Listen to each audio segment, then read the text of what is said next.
સંસ્કારી નગરી અને સ્માર્ટ સિટી ગણાતા વડોદરાના વોર્ડ નંબર 12માં આવતા વિશ્વામિત્રી ટાઉનશીપ અને તેની બાજુમાં આવેલા ગણેશનગરની હાલત અત્યંત દયનીય છે.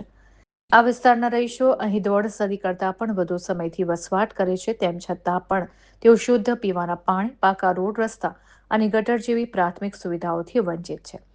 તાજેતરમાં જ વડોદરા મહાનગરપાલિકાની ચૂંટણી પૂર્ણ થઈ છે ત્યારે નેતાઓ દ્વારા કરવામાં આવેલા વિકાસના વાયદાઓ પોકળ સાબિત થતા સ્થાનિકોએ મીડિયા સમક્ષ પોતાનો રોષ ઠાલવ્યો હતો.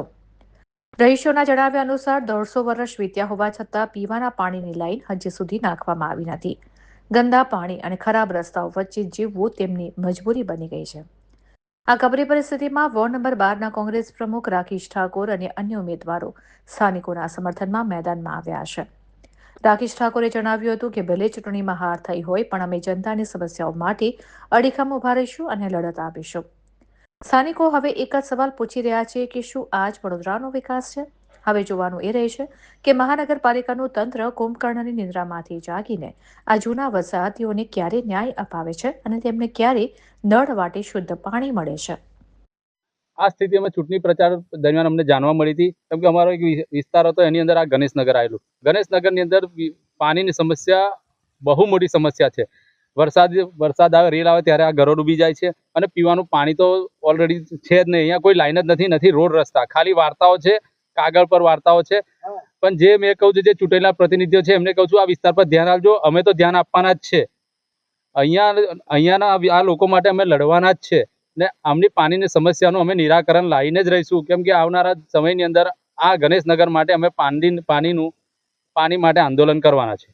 150 વર્ષથી ભાઈ આ લોકો રહે છે, શુદ્ધ પીવાનું પાણી નહીં. એ પાણી વસ્તુ તો નોર્મલ છે ભાઈ.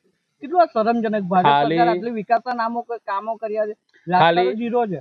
ખાલી કાગળ પર જ કામો કર્યા છે. તમને અહીંયા રિયલમાં જોવા આવો, અહીંયા હાલત કેટલી ખરાબ છે. પીવાનું પાણી નથી. ચલો રોડ રસ્તા તો નથી જ આપી શકતા, પણ પીવાનું પાણી તો એટલીસ્ટ આપો. તમે ત્યાં મોટી મોટી સોસાયટીઓ છે આગળ, ત્યાં તમે લાઈનો છો. આ જૂનામાં જૂનો વિસ્તાર છે. જ્યારે આ વિસ્તાર ડેવલપ નતો થયો ત્યારનું આ ગણેશનગર છે. તો તમારે પાણી પહેલા અહીંયા આપવું જોઈએ. તમે ગરીબોને છોડ દો છો, રસ્તામાં રખડતા છોડી દો છો. કોર્પોરેશનના લાગતા અધિકારીઓ અને જે સત્તાધીશો છે એમને કહેવા માંગુ છું આ સમસ્યાનું નિરાકરણ લાવો, તો આવનારા સમયમાં આંદોલન કરીશું. અને મીડિયા બી કદમ ખરાબ રસ્તા ભાઈ. કહું છું તમારા માધ્યમથી હું જણાવવા માંગીશ કે એકદમ ખરાબ હાલતમાં આ લોકોનું જીવન જઈ રહ્યું છે. કેમ કે બાજુમાં નદી આવી ગઈ, નદીનું પાણી આવી જાય ત્યારે બી પ્રોબ્લેમ. તે ટાઈમની પરિસ્થિતિ કેટલી ગંભીર હશે વિચાર કરો. જ્યારે પાણી આવે નદીમાં અને ઉપરથી પીવાનું પાણી નથી મળતું, એટલે ક્યાં જવાનું? રોડ રસ્તા નથી, એક બાજુ ગંદકીના એ ઢગલા જોવા મળ્યા છે. આ લોકો ગંદકીમાં રહી રહ્યા. ના કરે નારાયણ કોઈ બીમારી ફાટી નીકળે, જવાબદાર કોણ? કોર્પોરેશન અને સત્તાધીશો. સીધું. કેમ કે ખાલી વાર્તાઓ થઈ છે કાગળ પર. કોઈના પર કઈ રસ્તા માટે કોઈ કામ કરવામાં નથી, આ પાણી માટે કામ કરવામાં નથી આવ્યા. એટલે કોર્પોરેશનને કહેવા માંગુ વહેલી તકે આ સમસ્યાનું નિરાકરણ લાવો. રાકેશ ઠાકોર.